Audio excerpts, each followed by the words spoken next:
John is in a hospital, unconscious due to an accident. My mother-in-law implored me, tears streaming down her face. While I watched her, my heart remained calm.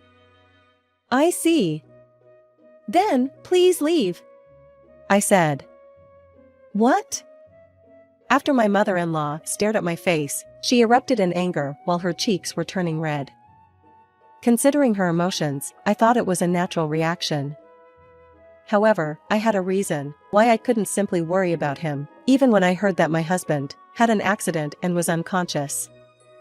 I am Mary Sterling, a 28-year-old housewife. My husband, John, who is 2 years older than me, took over his father's small company. However, since my mother-in-law still held the position of CEO and was running the company, my husband was still in training. I've been troubled by my husband's repeated affairs with other women for a year since we got married. Right from the start of our marriage, there were signs of other women. Still, it seemed like he only went out for meals and drives with them. While I was certain that he was meeting these women alone, there was no concrete evidence suggesting a deeper involvement. Was he just good at not leaving any evidence behind, or was he genuinely enjoying fleeting romances? Personally, I thought that meeting women alone was enough to consider it infidelity, but it wasn't necessarily an affair. I couldn't obtain conclusive evidence of adultery. Unable to tolerate his frequent outings with other women, I had even suggested divorce before. If you want to spend time with other women that badly, why don't you become single again? I had said. Come on, I just meet them for work. I didn't think you were that possessive, John responded. Are you saying that I'm being narrow-minded? I asked. Are you not? Business meetings are part of the job. It's just that the person I work with is a woman, and I don't have any hidden intentions. Well, since you had only worked in a company for about 5 years, maybe you wouldn't understand, he remarked. Saying this, my husband chuckled heartily. In his smile, I could sense his true feeling. I've given you the title of a president's wife, even though you have little to no experience in the business world. So, you should just laugh and forgive my infidelity. That's why I was determined to gather evidence and ask for divorce. After conducting some research, I found that even if I suspected infidelity and confronted him, it wouldn't often be accepted as evidence of an affair. Additionally, tampering with my husband's phone to investigate could lead to legal issues and would not be admissible as evidence. I pondered over how to handle this situation. One day, perhaps my husband had let his guard down. Since I hadn't been able to obtain evidence, he finally let something slip. I'll be going on a business trip to Toronto for 3 days starting next Friday. Can you take out the suitcase for me? He said. Okay.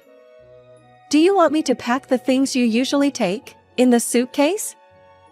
No, I have to take some confidential documents as well, so I'll pack myself. Then, can I make a reservation at the hotel you always stay in Toronto? I'll arrange the accommodation myself too, so don't worry about it. While he had gone on business trips a few times since we got married, he always had me prepare everything. I couldn't help but feel a slight sense of unease. There seems to be something fishy here. With that thought in mind, I decided to check my home computer. As expected, the search history had been cleared as usual, but I found a reservation for a motel on a booking website. However, the destination was not Toronto, and it was a well-known tourist spot in the opposite direction. Moreover, the reservation was for 2 adults. I couldn't say for sure, but I supposed it meant he needed to disguise where he was going. Finally, I had a lead. I decided to hire a detective to tail my husband. I wanted concrete evidence of an affair, not just casual interactions with the other woman, but proof of infidelity, such as sharing the same room with her. Hiring a professional detective was the best solution for that. It was the day that my husband went on a business trip. No, a vacation. The detective was supposed to follow my husband from the moment he left the house.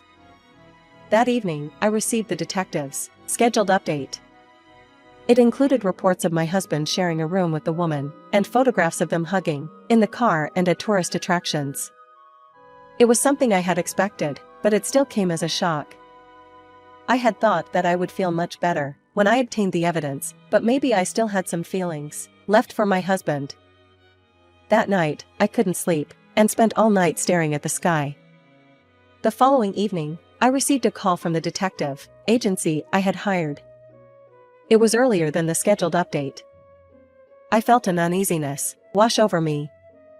My bad premonition had become reality. They told me that my husband and the woman had been involved in an accident during their trip and urgently transported to a hospital, with both of them unconscious. Ironically, it was thanks to the detective I had hired that an ambulance was called promptly. The detectives, who had become the witnesses of the accident, were now being questioned by the police, and they couldn't continue the investigation. "We can arrange for a substitute detective. What would you like us to do?" they asked. "I don't need you to tail him anymore. I'd like to change the request to investigating the woman's background," I replied. "Understood. Thank you." As soon as I hung up the phone with the detective agency, it rang again. This time, it was from the hospital. "Are you a family member of Mr. John Sterling?" "Actually, my husband had an accident, didn't he?" I interrupted. "What?" "Yes, that's correct." "Has the police contacted you?" "Well, something like that." I was not shocked, because the detective had already told me about the accident. The hospital staff must have found my calm reaction somewhat unusual. "It's quite far, but could you please come to the hospital as soon as possible?" "Yes, it's quite a distance. It's going to be tough," I replied evasively. She probably found my response perplexing. After she told me, "Please, we're counting on you," she hung up the phone. I also hadn't gotten enough sleep, so my mind was foggy. Even though she had said that she was counting on me, my body didn't move. Since I'm still his wife, I guess I'll have to do the procedures, sign the consent forms for the surgeries, etc. But I just didn't feel like rushing to the hospital for someone who had betrayed me. While I pondered what to do, the intercom rang.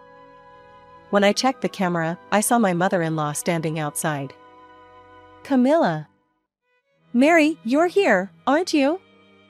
Could you open the door?" "Sure." I opened the door, and as soon as she entered, my mother-in-law tearfully implored me, "Mary, is it true that John is unconscious due to an accident? The hospital staff contacted me as well, because you were acting strange when they called you." "Ah, it seems so," I replied. "Mary, are you okay? You might be in shock from this sudden news, but you have to stay strong." "I'm fine," I said. "First, let's head to the hospital together. Are you ready to go?" I said to her as she was wiping away her tears. "I'm sorry, but please leave." "What?" she exclaimed. "I'm not going to the hospital." "What are you talking about? Stop talking nonsense." My mother-in-law, furious, shook my shoulder.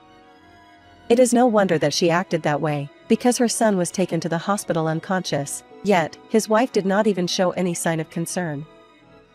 "Yesterday, John told me he was going on a business trip to Toronto." "To Toronto? For a business trip?" "But the place where he was in an accident was, yes. It's a completely different tourist destination, isn't it? You must know that there was no such business trip, right?" "Well, yes," my mother-in-law replied. "Did you know that when the accident occurred, he was with a woman?" "What?" she exclaimed. "That woman is John's mistress. I'm almost certain of this based on the investigation conducted by the detective I hired. We are currently looking into her background, and we should have more information soon." "John having an affair?" My mother-in-law shuddered as she listened to my words. I wondered how she felt. While my husband was just a betrayer from my perspective, he was her beloved son. She was likely going to defend him. I waited for her to speak. However, in the next moment, she started apologizing me. "Mary, I'm so sorry for causing you such pain." "Camilla, please stop. No, my apology is not nearly enough. My son has done something unforgivable. It's our fault, John and me. I don't want you to apologize to me like this. Please, you don't have to do this." My mother-in-law continued. "Would you please let me handle this matter? I promise I won't let anything go wrong." "What? Please. Okay. I'll leave it to you. Thank you." With that, she got into the same taxi that she had taken earlier to come here. About 3 hours have passed. I received a call from her. "John has regained consciousness. They'll run some tests just to be sure, but his injuries don't seem too serious. I'll bring him back the day after tomorrow." "I understand. When are you expecting to receive the detective's report?" "I checked a moment ago, and they said it would take about 5 days." "I see, then we might get home before that. I'll keep the promise not to let anything go wrong, so don't worry." My mother-in-law emphasized it again, before ending the call. 2 days later, I received a message from my mother-in-law, informing me that she had brought my husband back. The report from the detective agency did not arrive in time, because of changes and additions to the request. I was worried that my husband might find a way to get away with it, but my mother-in-law suggested that we wait until the report was completed, before having a discussion. "Mary, please take a proper rest until then. From this point on, it's all about your stamina and determination." "But, why? Do you mean why I am on your side?" "Because I don't like something that is not fair. Can you accept that for now?" "But John is your child." "He's my child, which is precisely why I can't tolerate what he's done." My mother-in-law's gentle yet resolute words made me consider placing my trust in her. 1 week after the accident, I received the report from the detective agency. The meeting was held in the company's conference room, as per my mother-in-law's suggestion. She wore an unusually stern expression, and the members of the company's board of directors occupied the upper seats. My husband sat at the lower end, looking awkward. Next to him, the woman in the photograph, taken by the detective, was looking down with a pale face. Though she had scars on her face, she was a beautiful woman. They both appeared to be in good health, despite the accident. If either of them had been wearing bandages, I might have shown some leniency. I was thinking about such things in a carefree way. "Mary, please take a seat over here." I sat in the chair as my mother-in-law told me to. There was another, unfamiliar man sitting there. "This is Mr. Brown. He's Ava's husband," she introduced. Ava Brown. That was the name of the woman the detective had investigated. I remembered that the report stated that she was also a married woman, so I talked to Mr. Brown. "I'm John's wife." "I'm sore." "No, I should be the one to apologize," Mr. Brown interrupted. "We will record the conversation here. John, tell the truth," my mother-in-law sternly commanded, causing my husband to tremble with fear. Where should I start?" "Start from the beginning." "Yes." While he occasionally stumbled over his words, my husband told everything about his relationship with Ava. He met her while they were still in school, and started dating. Although they broke up once, they rekindled their romance at a school reunion. However, since Ava was already married, my husband decided to get married to me, just to make her jealous. And just as my husband had planned, she became jealous, and their love apparently grew. My presence must have been a catalyst for them, or fuel to keep the flames of their relationship burning. It is ridiculous. In order to cover up his relationship with Ava, And to further incite her jealousy, my husband probably met with various women. He was amused that I had been so foolish as not to be able to find out about Ava, his true love, and thought it would be okay to go on a trip for a few days. However, it was their carelessness during this trip that allowed me to obtain solid evidence. And if there truly was divine retribution, the accident during their trip was the cause of everything coming to light. When my husband finished speaking, my mother-in-law exclaimed with an exasperated expression, "You only inherited negative qualities from your father." She glared at my husband and Ava. "So you admit to the affair?" "Yes." "Very well. Your treatment at the company will be discussed and determined at a board meeting, and you will be notified accordingly." "What? Why is this such a big deal?" "It's just an affair. If Mary forgives me, there's no problem, right? Why would you think I'd forgive you? Besides, have you forgotten about Mr. Brown?" "Well, that. I have no intention of forgiving you either. I wish I could just tell you to discuss the matter between each couple. But from here on, I'll speak as John's mother." "Mom, you are on my side, right?" "Shut up. No one will be on your side. That's Mary, Mr. Brown, I have also suffered due to my husband's infidelity. I'm familiar with the procedures related to this kind of thing. Let's pursue this without mercy and be thorough." My husband assumed that I wouldn't ask for divorce, since I was a homemaker. However, I had already started working from home, preparing for the divorce.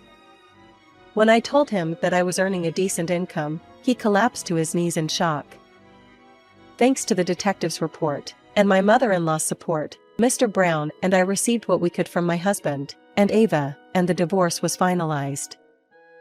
My husband was removed from his position as president by the board of directors, and my mother-in-law cut ties with him.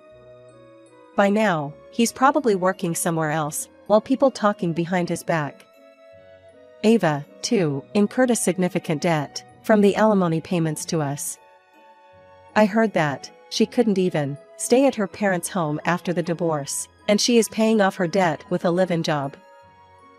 My mother-in-law, on the other hand, has been actively thriving, even more so than before, holding the position of president and CEO after my husband had left the company. It's been a few years since we got divorced, but every time I see her, she appears younger. Seeing her like that, I'm determined to keep pushing myself so I can keep up with her.